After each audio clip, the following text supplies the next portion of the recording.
سلام تخطاتتنا channel كمي كنكم كمي تخونوا سناي كتكون من يوتيو لومي حنتا قداسي تارستي بفلاينتهم ابقع زهيوت صبغ زخونه لوط نقبر زلنا تعبيو زلخم تعبيا زلخم تمهارو تسرحو صبغ زخونه نطفتاتن ابيتنا بهيوت تقبروا زلخم تقدس ارستي ياخذكون مبزحت غزي እቶም ኣብ ሕብረተሰብና ይኹን ብፍላይ ኣብ ካልእ ሃገር ንቕመጥ ዘለና እሞ ኣብ ጉዕዞ ሂወት ዲ ኣብ ትምህርቲ ኣብ ስራሕ ፅቡቕ ዝኾነ ምውንጫፍ ንገብር ዘለና ብዙሕ ግዜ ፀገምና ኣበያ ትኸውን ኣብ ጉዕዞ ናይ ፍቕሪ እያ ትኸውን እዚ ኸ እንታይ እዩ ሓደ ሓደ ግዜ እቲ ኩሉ ጉዕዞ ናይ ሂወት ንኻልእ መስገድ ንኻልእ መስርሕ ናይ ሂወት ዘዕውተካ ኣብ ፍቕሪ ልክዕ ከይሰርሕ ይኽእል እዩ ስለዚ እዘን ሎሚ ንሪአን ኣገደስቲ ጉዳያት መብዛሕቲ ግዜ ኣብ ፍቕራዊ ጉዕዞ ዕውታት ከም ዘይንኸውን ጥራይ ዘይኮነ ትክክለኛ ሰብ ምሳና ክኸይድ ዝኽእል ሰብ ንኽንረክብ ከም ንሽገር ክገብራ ዝኽእላ እየን እሞ እንተሪእናየን ብምልአን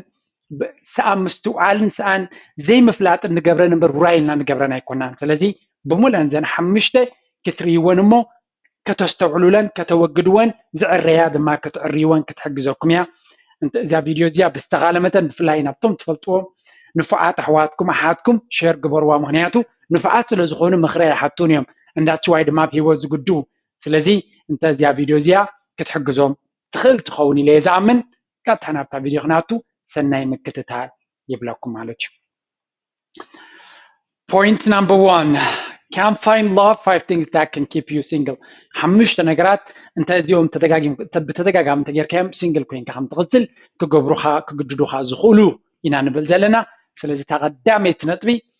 you try way too hard ብምግምጣል እያ እዚኣ ፍቕሪ ኢኻ ትደሊ ዘለኻ ኣበርትዕካ ድማ ትፅዕር ኣለኻ ኣብ ጉዕዞ ፍቕሪ ግን ኣበርትዕካ ምፅዓር ፅቡቕ ኣይኮነን ካውንተር ፕሮዳክቲቭ ወይ ድማ ኣንፃርቱ ትደልዮ ዘለኻ ረብሓ እዩ ክፈጥረልካ ዝኽእል ኣብ ካልእ ኩሉ ሙሉእ ሓይሊ ኢልካ እንተሰሪሕካ ክትዕወት ትኽእል ክበሃል ከሎ ኣብ ጉዕዞ ናይ ፍቕሪ ግን ሪላክስ ክትከውን ኣለካ ኣመና ፑሽ ድሕሪ ጌርካ it doesn't work that way ስለዚ እዚኣ ሓንቲ ካብቶም እዚኦም ኣምቢሽስ ኣብ ሂወት ክዕወቱ ዝደልዩ ሰባት ዝገብርዋ ጌጋ እያ so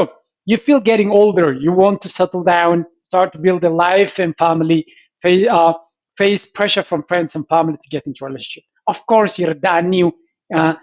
ንስኻ ይኹን ንስኺ ኣብ ሂወት ፅቡቕ ትጓዓዝ ኣለኻ እንተኾነ ፍቕሪ ጎዲልካ ኣሎ ዕድመ ይኸይድ ኣሎ ዕድመ ይኸደክሎ ስድራ ክትምስርት ትደሊ ፍቕሪ ክትምስርት ትደሊ ልዕሊ ኩሉ ድማ ካብ ስድራ ቤት ድመፅእ ፃቕቲ ብርቱዕ ዝኾነ ካብ ስድራን ፋሚሊን ፍሬንድስን ብፍላይ ድማ ጓል ኣንስተይቲ ኮይንክ ብርቱዕ ፃቕቲ እንታይ ክትፅበይ ዘለኻ ድንግል ዲኻ ክትኮን ደሊኺ ቀርኒ ዲኻ ተውፅእ ደሊኺ I know it እዚ ኩሉ ፕሬሸር ከም ዘለኪን ከም ዘለካን ይርዳእና እዩ ንንፉዕ ሰብ ብፍላይ ብጣዕሚ ሰብ ፑሽ ትገብሮ ምክንያቱ ያ ኣብ ሕብረተሰብና ተመርዖ ምባል ንሰብ ዳርጋ ብፀድፊ ከዝልል ዝኽእል ዓይነት ፃቕጢ ዝፈጥር ስለዚ እዚ ንባዕሉ ፃቕጢ ከም ዝፈጥረልክ ዘሎ ፃቕጢ ከም ዝፈጥረልካ ዘሎ ርዱ እዩ even if you don't find the perfect even if you do find the perfect person and want to lock them down right away you need to play the game well ወላ ኣብቲ ጉዕዞ ኣብ ከምዚ ዓይነት ፀቕጢ ከለኻ ኣገዳሲ ሰብ ናይ ብሓቂ ተፍቅሮ ክኾነካ ዝኽእል ሰብ ክኾነክ ዝኽእል ሰብ ክትረኽቢ ትኽእል ኢኺ እዚ ዓይነት ፀቕጢ ግን ኩሉ ግዜ ነቲ ሰብ ከም ዝሃድም እዩ ዝገብሮ that's the most important thing in here ፀቕጢ ስለ ዘለካ ሓዳር ክትገብሪ ስለ ትደሊ ዘለኺ ውላድ ክትወልዲ ገለ መለገለ ቀልጢፍ ክናብ መርዓን ናብ ገለን ክትበፅሒ ወላ ትወዱን ከምኡ ስለ ትኸውን ዘለኻ ኣመና ፀቕጢ ኣብ ልዕሊ ካልኦት ብምፍጣር እዚ ከይተረዳእካ እውን ክግበር ይኽእል እዩ ንሰባት ካባኻ ከም ዝሃድሙ እዩ ዝገብሮ ምክንያቱ ደስፐረት ዝበሃል ከምዚ ናይ ግድን በቃ ኣብ ኣፋን ዕርበታን ዝበፅሐ ሰብ እንድሕሪ ኮይንካ ኣብ ፍቕሪ ኣይሰርሕን እዩ እዚ so you can't force them to love you ስለዚ ንስኻ ተሃዊኽካ ልክዕ በትናትካ ፐርፌክት እዮም ዞም ሰባት እዚኣቶም ግን ኣብ ፍቕሪ ዝኣምኑ ገና ግዜ የለኒ ዝብሉ ክኾኑ ይኽእሉ እዮም ፀቕጥናትካ ከይቅበልዎ ይኽእሉ እዮም እዚ ድማ ሰብ ይህድመልካ ንብሎ ዘለና ስለዚ ምኽሪ እንታይ ኢና ክንገብር ዘለና ሪላክስ and calm down ርግእ በል ምክንያቱ ብተሃዋኽ ብተብተብ ብፀቕጢ ዝኸውን ነገር የለና ፍቕሪ so even if you don't explicitly say it, people can smell desperation from a mile away ወላ እኳ ብኣፍካ ንወድሓኒ ኣነ ገለ እናበልካ ትብል ተለኻ ወይ ትብል እንተለኺ ተግባርክ ግን ናይ ብሓቂ ፀቕጢ ዘለዎ እንድሕሪ ኮይኑ ርኡዩ ሰባት ቀልጢፎም እዮም ዘንብብዎ ስለዚ ቀልጢፎም ክውስኑ ተብተብ ንኸተብሎም ኢኻ ትፍትን ጓል እንተኮይና ቀልጢፋ ንሓዳርን ንመርዓን ክብላ ትወዲ ትፅበዮ ግዜ ይትቦን እያ እንዳትዋይ ትወዲ ድማ በስ ቱማች ኢሉ ሪላክስ ተሃድም ዝፍትን እታ ጓል እውን ከምኡ ትወዲ ፀቕጢ ገይሩ ከምዚ ግበረ መሰለ ሳፎኬት ገይረኒ ኣመና ፀቕጢ በዚሑ ገለ ነገር ክህልዎ ክእል ኢላ ክትሃድም ትፍትን ማለት እዩ ስለዚ ኩሉ ግዜ way too much ካብ መጠን ንላዕሊ ድሌታትካ ክትገልፅ ምፍታን ወይ ከዓ ካብ መጠን ንላዕሊ ተሃዊሕካ ብሓዳር ወይ ኣብ ፍቅሪ ክትኣቱ ምፍታን ውፅኢት ኣየምፅእን እንታይ ደኣ ንሰባት ካባና ከም ዝርሕቁን ከም ዝሃድሙን እዩ ዝገብሮም ቀዳመይቲ ጌጋ ርኢናና ኩሉ ሰብ ዝጋገየ ኣብ ስርሑን ኣብ ገለን ቢዚ ፀኒሑ ሽዑ ሕጂ ሓዳር የድልየኒ ኢሉ ተብተብ ወላ እንተተዓዊትካ እውን ጌጋ ንክትፍፅም ዝለዓለ ተኽእሎ ኣሎ ማለት እዩ point number 2 hunting a perfect person yes this is a big problem ብፍላይ ድማ ብወገን ተባዕትዮ ክብል ክእል እየ እዚኣ ታይሳ ድማ ኣብ ሓንጎልካ ንዘላ ኣብ ፊልምታትን ኣብ ደርፊ ክሊፕን ዝረኣኻያ ኣዝያ ፅብቕቲ ጓል ብግዳማዋ ኣካላታ ቁመንኣ ፐርፌክት ዝኾነ ቅርፂ ዘለዋ ኩሉ ነገር at the same time ድማ ሓንጎላ ድማ ኣዝያ ስማርት ጓል ትፅበ ከምኡ ዘይፅበ ሰብ የለን ማለት ኣይኮነን ፋንታዚ ዝግን ኣብ ሪያሊቲ ከምኡ ይኮነን ስለዚ እቲ ኣብ ርእስኻ ዘሎ ሕልምታትን ኣብ ሪያል ንስኻ ከንታ ዓይነት ሰብ ኢኻ ንስኻ ከንታ ዓይነት ሰብ ኢኻ ከምኡ ዓይነት ሰብ ክትፅበይ ከለኺ ክንብል ክንክእል ኣለና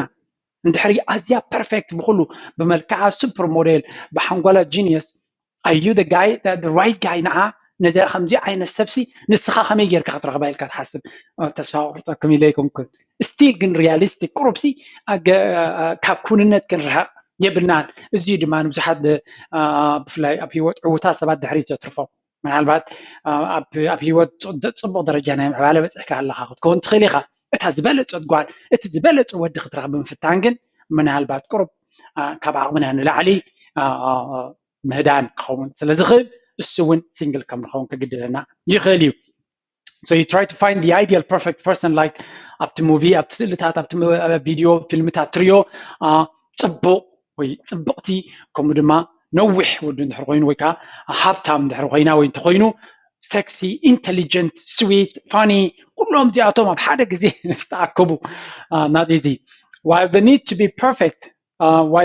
be perfect they also need to be willing to accept all your flaws ሳቶም ፐርፌክት ክኾኑሎም but are you the perfect guy ካኸን ብላለና ኣነኸ ብመልክዐይ ብሓሳስባይ ብግዳማውን ብውሽጡን ብኩሉ ፐርፌክት ደይኩም ዓይነት ክፅበ ነፍስና እውን ክንሓታ ክንክእል ኣለና ንምምዝዛግ ክትሕግዘና so ምኽሪ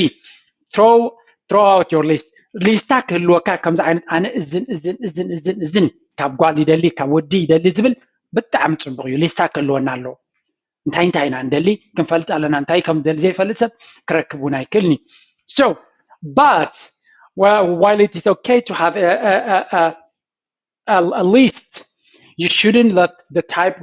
this type define the only kind of people you hang out or you date so ሊስታ ክህልወካ ፅቡቅ እዩ ሊስታ ናትካ ግን ነዝን ኦኬ እዚያ ናይ ማላትን እዚያ ሻሂ ሰቲን ኣይላለን የክትብል ግን የብልካ ምክንያቱ ሰባት ኣብቲ ሊስታ ናትካ ውሑድ ዘለዎም ንስኻ ኣብቲ ሊስታ ናትካ ዘይብልካ ፅቡቅ ነገር ዘለዎም ግን ክትረክብ ስለትኽእል ካብኡኻ ስለዝዓፅወካ ስለዚ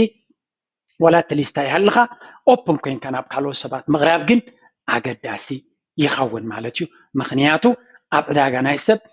እስኻ ፀሓፍከያ ጥራሕ ዘይኮነስ ካብ ፅሑፍካ ወፃኢ ፅቡቅ ነገር እውን ካብ እስኻ ፀሓፍከያ ዝበልፅ እውን ክትረክብ ስለትኽእል number 3 you sabotage relationships ንስኻ ወይ ንስኺ ትቀዳማይ እንቅፋት ናይ ፅቡቅ ፍቕሪ ክትከውን ትኽእል ኢኻ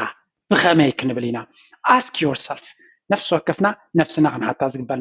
ክንሓታ ዝግባአና how many exes do you already have ክንደይ ሰባት ኣብ ጉዕዞ ፍቕሪ ምሳና ተራኺቦም ዝተፈላለዩ ክንደይ ሰባት ኣለውኒ ኤክሰስ ምሳና ዝነበሩ ኣፍቃሪካ ዝነበረ ክትከውን ትኽእል ንወርሒ ክትከውን ትኽእል ንዓመት ክትከውን ትኽእል ከምኡ ድማ ኣፍቃሪክ ዝነበረ ብፍቕሪ ጉዕዞ ዝጀመርኩም ነግዲ ብሓደ ዝደቀስካ ማለት ኣይኮነን ግን ወላ ብቻት እውን ከም ፍቕራዝ ኮይንካሉ ዝነበርካ እንታይ ማለት እዩ ኣብ ዝሓለፈ ጉዕዞካ ተመለስ ወይ ተመለሲ ክንደይ ሰባት ቆጥታ ፍቕራዊ ጉዕዞ ምስኦም ጀሚርካ ነርካ ምፍለጥ and how exactly are this relationship ending እንታይ ኮይኖም እዮም እዚኦም ዓይነት ዝምድናታት ድማ ከኽትሙ ኢሎም ምምርማር ከድልየካ እዩ ምክንያቱ ቀንዲ ጠንቂ ምናልባት ንስኺ ወይ ንስኻ ክትከውን ተኽእሎ ስለ ዘሎ either you have a ton of bad luck choosing incompatible partners or you're doing something to either make them break up with you or convince yourself to break up job ስለዚህ እዚ ንድሕሪ ተመሊስካ ምራይ እንታይ ክጠቕመካ እዩ ምናልባት ወይ ሓደ ሕልፍ ዝበለ ሕማቕ ዕድል ከክፉኣት ሰባት ጥራይ ዘጋጥምካ ክኸውን ይኽእል እዩ ኣይከኣልን እዩ ኣይንብልን ኢና ወይ ድማ ንስኻ ጠንቂ ኮይንካ ንገሊኦም በቲ ስኻ ተርእዮ ባህሪ ካባኻ ከም ዝሃድሙ ክትገብሮም ከለኻ ንኻልኦት ድማ ንስኻ ንነፍስኻ ትህድም ክትህሉ ዝከኣል እዩ እዚ ሕጂ ምስ ነፍስና ክንዕለላ ዘለና ኢና ዝሓለፈ ህይወትና ዝተፈልዩ ሰባት ስለምንታይ ተፈልዮም ካባና ክምርምሮ ክንክእል ኣለና possible reasons ሓደ ካብቲ ምክንያታት ክኸውን ዝኽእል not ready for something serious ዝጂ ምናልባት ብዓይነ ወዳት ንሓደ serious ዝኾነ commitment ወይ ከዓ ፍቕራዊ ጉዕዞ ድልዋት ከይንኸውን ንኽእል ኢና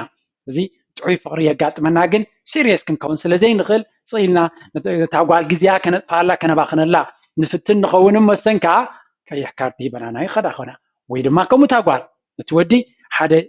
ውዱእ ዝኾነ መንገዲ ከተርእዮ ዘይትኽእል ትኸውን ዝተፈላለየ ምክንያታት ናገበረት ስለዚ እቶም መወዳት ካባኻ ርሒቖም ስለዚ ምፍታሽ ከድልየና እዩ ካልኦይቲ get stressed when relationships evolve ካልእ ድማ እቲ ታምሳኻ ተራኸበት ወይ ምሳኻ ተራኺቡ ዘሎ ህይወት ክቕፅል ምስ ጀመረ ስትረስ ክገብረልና ይጅምር ምክንያቱ ካልእ ፅቡቕ ነገር ዝተርፈና ዘሎ ክመስለና ይኽእል and this is also the illusion ዝበሃል ሕልሚ ምስ ሓንቲ ጓል ብምዃነ ክንደይ ካልኦት ኣዋልድ ይሓልፋኑ ኣለዋ ክንደይ ካልኦት ይተርፋን ኣለዋ ክትብል ትኽእል እያ ታጓል ከምኡ ምስ ሓደ ወዲ ኮይነ ክንደይ ካልኦት ብሉፃት ካብኡ ዝሕሹ ክሓልፉን ይኽእሉ እዮም ዝብል ሕልምታት ኣብ ርእስና ከነዛውር ንኽእል ኢና ኣብ መወዳእታ ድማ you want only play ከም ድማ ክትፃወት እምበር serious ፍቕራዊ ጉዕዞ ክትጅምር ዘይትደልውን ክትከውን ትኽእል ኢኻ እዚኦም ነጥብታት እዚኣቶም ጉዕዞ ፍቕርኻ ሰበታጅ ወይ ካብ ብሎክ ክገብሩ ዝኽእሉ ወይ ዕድመ ናይ ፍቕርኻ ክሕፅሩ ዝኽእሉ ፅቡቕ ዝኾነ ፍቕራዊን ሓዳርን ንኸይህልወካ ዕድል ዝኽእሉ እውን ስለ ዝኾኑ ምስትውዓል የድልዮም number 4 maybe not really over your ex this is very important እዚኣ ራብዓይቲ ድማ እንታይ ንብላ ኣለና ምናልባት ቅድሚ ሕጂ ኣፍቃሪኺ ዝነበረ ወይ ኣፍቃሪትካ ዝነበረት ናታ ፍቕሪ ኣይወፀልካን ክህሉ ይኽእል እዩ እንታይ ዝፀገም እዚ ይረአይ ኣብ ሕብረተሰብና ብዙሕ ግዜ ምስ ሓንቲ ፅቡቕ ዝኾነ ዝምድና ንነዊሕ ግዜ ቀፂልካ ነርካ ክትከውን ትኽእል እያ ወይ ንነዊሕ ግዜ ምስ ሓደ ወዲ ነርኪ ኣጋጣሚ ሕማቕ ኣጋጣሚ ኮይኑ ተፈላለይኹም ካብኡ ምፍልላይ ክሳብ ሕጂ ኣብ ሂወትኪ ወይ ኣብ ሂወትካ ዝንፀባረቕ ተኮይኑ ንዝቕፅል ፍቕራዊ ጉዕዞ ዓብ ዕንቅፋት እዩ ዝኸውን how can you find love when you're still in love with your ex ከመይ ጌርካ ሓድሽ ፍቕሪ ክትረክብ ትኽእል እቲ ናይ ቀደም ፍቕርኻ ካብ ልብኻ ከይወፅእ ከሎ ስለዚ ሓድሽ ፍቕራዊ ክስተታት ክኽፈቱልካ ከለዉ ሓደሽቲ ሰባት ኣብ ሂወትና ክመፁ ይኽእሉ እዮም እንተኾነ ንሕና ክሳብ ሕጂ ኣብ ሕሉፍ ንነብር ተኮይና ነቶም ሰባት ካባና ከም ዝጠፍኡ ንገብሮም even if you are not in love with them you might still be resentful or frustrated ስለዚ ምናልባት ምስቲኦም ኤክስ ናትና ቅድሜና ዝነበሩ ኣፍቀርትና ፍቕሪ ከይህልወና ኸሊ ግን ቂምታን በቐልን ሕርቃንን ፅልን እንተለና ኮይኑ ነታ ካልእ ግዜ ዘጋጠመትና ሓዳሽ ጓል ነቲ ናይ ቀደም ዝነበረ ሕማቕ ፅልኢ ናብኣ ክንተፍኦን ይጅምር እሞ of course ክትሃድም እያ ኣዋልድካ ብዙሕ ግዜ ዝገብርኦ እዩ እውን ናይቲ ቀደም ዘጋጠመን ዕንቅፋት ናብቲ ሓድሽ ወዲ ዝበሃል ኣያምኒ ኣነ ከም ዝተበዲለ ኢልኪ ናይ ሕርቃን ወይ ናይ ምስ ቁርቋር ደርፍን ድሕሪ ዝደርፍሉ ኮይንኪ ትወዲ I don't want to be in this place ክብል ኸሊ ወይ ድማ ንግዚኡ ተፃዊቱ ክኸይድ ኸሊ ምክንያቱ ጌና ምስ ተሓለፈ ፍቕሪ ዘይወዳእ ኸሲ ከመይ ገይሩ ሂወት ክጅምር ክሓስብ so that's also important so every time you go on date you just end up projecting your negativity of love and relationship towards your date ስለዚ እዚ ዓይነት ተሓሳስባ ምስ ሕሉፍ ፍቕርኻ ዘይወዳእካ እንድሕር ኮይንካ ኣብ ዝኾነ ሓድሽ ሌላ ወይ ቆፀራ ክትከይድ ከለኻ ምስ ካልእ ሰብ ነቲ ዝሓለፈ ኔጌቲቭ ዝኾነ ኣሉታዊ ተሓሳስባን ርድኢትን ክስተታትን ንዑ ክትዛረብን ንዑ ፕሮጀክት ክትገብርን ትጅምር እሞ ነቶም ሓደሽቲ ሰባት ካልኣይ ግዜ ደጊሞም ምሳኻ ክራኸቡ ከም ዘይደልዩ ጌርካ ፀፊዕካ ተፋንዎም እዚ ድማ ገለ ካብቲ መኸላእታ ናይ ፍቕሪ ክኸውን ዝኽእል ዓብ ነገር እዩ too many people rush into dating because they don't want to deal with the pain of their recent breakup እዚ ሰባት ኣብ ጉዕዞ ፍቕሪ ምስ ተፈላለዩ ፍላይ በወዳት ትረአ ተቃላጢፎም ካልኦት ጓል ክሕዙ ይጅምሩ እዚ እንታይ እዩ ካብቲ ቃንዛ ናይ በይንኻ ምዃን ንክትሃድም ትገብሮ እዩ የግዳስ ዓብ ፀገም ኣሎ ኣብቲ ሓዳሽ ጓል ጀሚርካ ዘለኻ እቲ ናይ ቀደም ፅልኢ ናይ ቀደም ነገር ንድሕሪትና ተመላለስካ 10 ግዜ ጠቕ ከተብላ ትኽእል ኢኻ and this blocks you from getting the right love ስለዚ እዚያውን እንካኸ ካብ ሓደ ፍቅሪ ምስ ወዳእኻ እኹል ግዜ ወሲድካ ሓዚንካ ተጨኒቕካ ኩሉ ስቃይካ ኣራጊፍካ ናብ ሓድሽ ህይወት ክትበገስ እዩ ዘለካ እምበር ጥሪልካ ተጀሚርካ ነቶም ምሳኻ ዝተራኸቡ ሕማቕ ዕድል ዘለዎም ሰባት ኣዚኻ ኢኻ ትብድሎም point number 5 looking in the wrong places ትደልስ ኣለኻ ኢኻ ግን ኣብ ጌጋ ቦታ ትደሊ ከይትህሉ ድማ ወይ ትደሊ ከይትህልዊ ምስትውዓል የድሊ you may live in a small town where you know almost everyone ምናልባት ኣብ ንእሽተይ ከባቢ ኣብ ንእሽተይ ከተማ ተቐመጥ ትህሉ ኩሎም ኣብኡ ዘለዉ ሰባት ድማ ትፈልጦም ስለዚ ኩሎም ፈሊጥካዮም ንዓኻ ዝኸውን ንዓኻ ዝኸውን ተዘይረኺብኪ ከመይ ገይሩ ካበይ ክወፃልካ ሓድሽ ሰብ ስለዚ ሓድሽ ሰብ ንኽትላለይ ኣብ ሓድሽ ቦታታት ሓድሽ ነገር ክትገብር ክትክህልለኪ the same surrounding the same people the same environment ኣብ ሓደ ቦታ ተመሳሳሊ ነገር ጥራይ ትመላለስ ድሕሪ ኮይንካ ካበይ እሞ ክመፅእ ሓድሽ ሰብ እቲ ስኽትምነዮ ዘለኺ ወይ ስኻ ትምነያ ዘለኻ so ወላ ኣብ ከተማ አይዶነ ወላ ኣብ ኒውዮርክ ክትነብር ትኽእል ኢኻ እሱ ግን ኣይኮነን ዝውስኖ ሂወትካ ግን ምስ ውሱና ሰባት ጥራይ ዝተደረተ እንድሕር ኮይኑ there's no chance ንሓድሽ ዕድል ስለዘይትህብ ዘለኻ ወላ ኣብዚ ዓበየ ከተማ ትደልዮ ሰብ ከይትረኽቦ ትኽእል ኢኻ ስለዚ እንታይ ይብሉኻ ኣነ ሲንግል እየ ሶሻል ሚድያ ይጥቀምን እየ ደገውን ብዙሕ ሻሂ ይሰትን እየ that's bad እዚኣ ሕማቕ እያ ምክንያቱ ሲንግል ኣለኻ ሶሻል ሚድያ ይትጥቀምን ኢኻ ደገይ ትወፅን ኢኻ ሻሂ ክሰቲ ኣበይ ደኣልካ ክትረኽቦም እቶም ሰባት ማለት እዩ ሓዳሽ ጓል ሓድሽ ወዲ ኣበይ ክትረኽብ እዩ ስለዚ ሲንግል እንተኮይንካ ኣብ ሓድሽ መድረኻት ሓድሽ ነገራት ሓድሽ ኮኔክሽንስ ኣብ ምፍጣር ክትብገስ ክትክእል ኣለካ እሱ ድማ እዩ ነቲ ሓድሽ ክስተት ከምፃልና ዝኽእል so how to find love at some point you have to accept that you're in the wrong setting and if you want to find person who can enter your heart you need to seek someone else ስለዚ ሓቀኛ ፍቅሪ ተደሊኻ ካብቲ ዘለና ኩነታት ውፅእ ኢልና ሰባት ክንረኽበሉ ንኽእል of course ዘበነ ኮሮና ኢና ዘለና ግን ክሓልፍ ይሱ ኣብ ዘበነ ኮሮና ድማ ብሶሻል ሚድያ ብፌስቡክ ዲ ብካልእ ሓደሽቲ ሰባት ንምልላይ ክንብገስ ክንክእል ኣለና ምክንያቱ ናይ ግድን ኣብ ሓድሽ ቦታ ንፅባሒቱ ክንረክብ ማለት ኣይኮነን ግን ኣብ ሓድሽ መድረክ ክንከይድ ከለና ሓድሽ ሌላታት ሓድሽ ክስተታት ንከጋጥሙና ዘሎ ተኽእሎ ዝለዓለ ስለዝኾነ ስለዚ እዛ ቪድዮ እዚኣ ነቶም ንፍዓት ትፈልጥዎን መሓዙትኩም የሕዋትኩም ፕሊዝ ሼር ግበሩሎም ዓባይ ሓጋዚት ቪድዮ ክትከውን ትኽእል እያ ምክንያቱ ንፍዓት ስለዝኾኑ ዝሕግዞም ሰብ ኣይረኽቡን እዮም ክሓቱኻ ይስከፉ ስለዚኣ ንዖም ክትሕግዝ ትኽእል እያ ተፈቲኹማ ላይክ ሃብዋ ናትኩም ፊድባክ ድማ ታሕቲ ክፅበየ እናበልኩ እዛ ናይ ሎሚ ቪድዮ ኣብዚ ወዲየ ኣለኹ ኣብ ካልእ ክሳብ ንራኸብ ኣብ ሓፂር ግዜ ሰናይ ግዜ ይኹነልኩም ሰናይ